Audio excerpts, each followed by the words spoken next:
Good morning, students. Today I will teach you Geography, Chapter 5, Types of Farming. Food is the next most essential requirement of human being after air to breathe and water to drink. Food essentially comes from the plant world. The portion of food which comes from the animal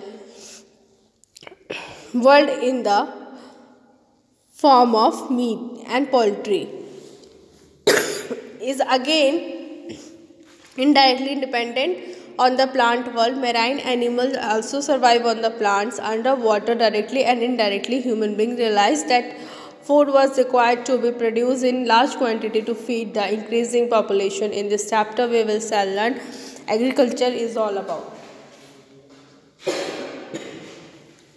dear students, इसमें बताया गया है कि food जो है next essential requirement है हमारे लिए एयर के बाद हमारा वाटर आता है, देन फूड. ओके, देन जो पोर्शन है फूड का वो हमें कहाँ से मिलता है?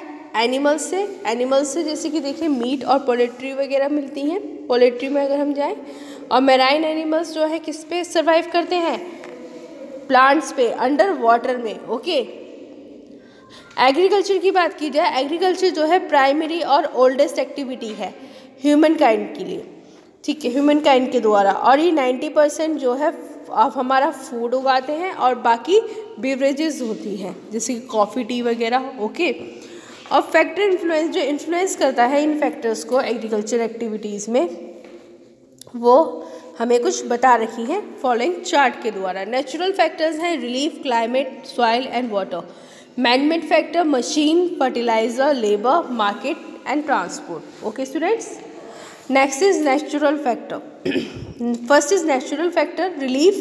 जब क्रॉप ग्रो किए जाते हैं अरेबल लैंड पे, मतलब जो सुइटेबल हो कल्टीवेशन के लिए, ठीक है, और प्लेन एरिया में हम मोस्टली ग्रोइंग कर सकते हैं क्रॉप्स.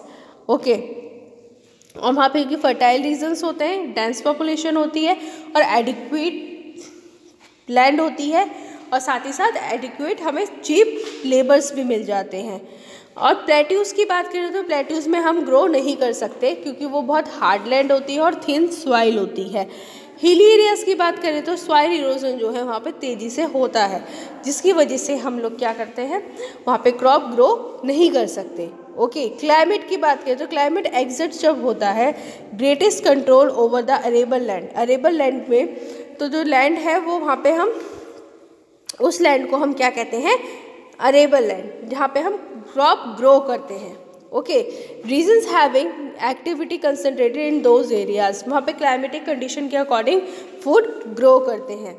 ओके, और टेम्परेचर और रेनफॉल के अकॉर्डिंग कौन सा क्रॉप कब ग्रो करना है. सॉइल की बात करें तो सॉइल के बिना हम क्रॉप ग्रो नहीं कर सकते क्योंकि हमें फर्टिलिटी किससे मिलेगी? सॉइल ही प्लांट्स को न्यूट्रिएंट्स और मॉइस्चर देता है. वाटर की बात करें तो अवेलेबिलिटी जब तक वाटर की नहीं होगी और हमारे पास सारी चीज़ें हैं क्रॉप को ग्रो करने के लिए, एडिक्वेट सारी चीज़ें हैं, बट वाटर नहीं है सिंचाई के लिए, तो हम क्रॉप ग्रो नहीं कर सकते. मैनमेड फैक्टर की बात करें मशीन, तो मशीन जो है हमारा मॉडर्न इक्विपमेंट है और ये इंपॉर्टेंट रोल प्ले करता है और सेव करता है टाइम को हमारे. फर्टिलाइजर्स के बिना फर्टिलाइज़र,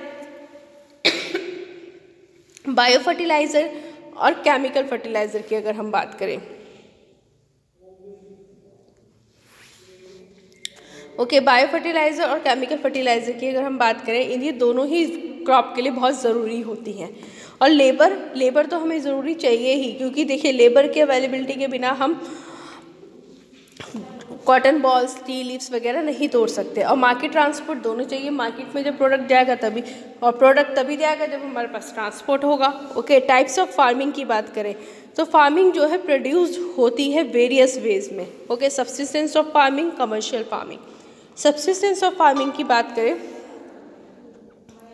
सब्सिस्टेंस फार्मिंग में है इंटेंसिव सब्सिस्टेंस एग्रीकल्चर. ओके, जो प्रैक्टिस करता है,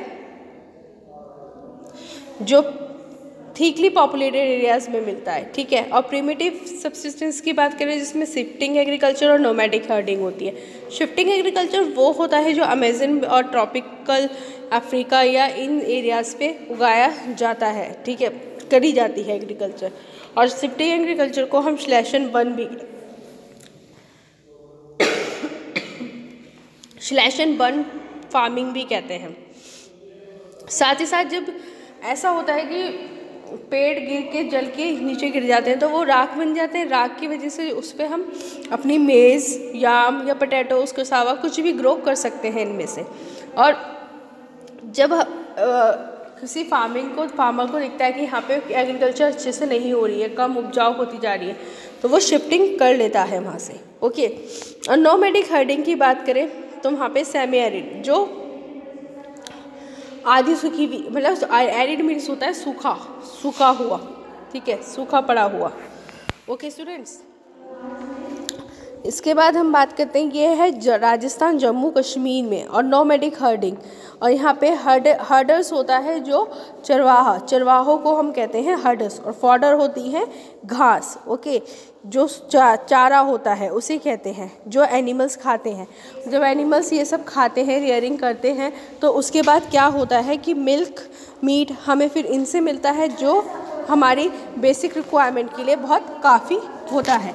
कमर्शियल फार्मिंग की अगर हम बात करें तो जो मेन कैरेक्टरिस्टिक है कमर्शियल फार्मिंग की, वो यूज़ हुई हैं मॉडर्न इनपुट्स में, जैसे chemical fertilizer, pesticide, insecticide and high yielding variety of seed.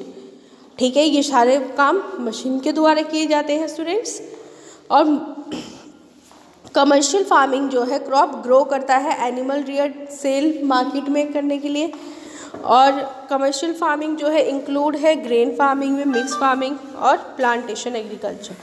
Commercial green farming की बात करें तो इसमें क्या होता है, टाइप्स ऑफ फार्मिंग होती है जो ग्रो की जाती हैं मार्केट में। वीट, मेज जो है कॉमनली ग्रो की जाती है। मिक्स फार्मिंग की बात करें, मिक्स फार्मिंग में grain, fodder, crops, rearing animals, ये सब उगाए जाते हैं। प्लांटेशन एग्रीकल्चर में इसे हम मोनोकल्चर भी कहते हैं, और इस फार्मिंग में सिंगल क्रॉप उगाया जाता है बहुत बड़े एरिया में। I hope you all are understand, read this chapter again. Thank you.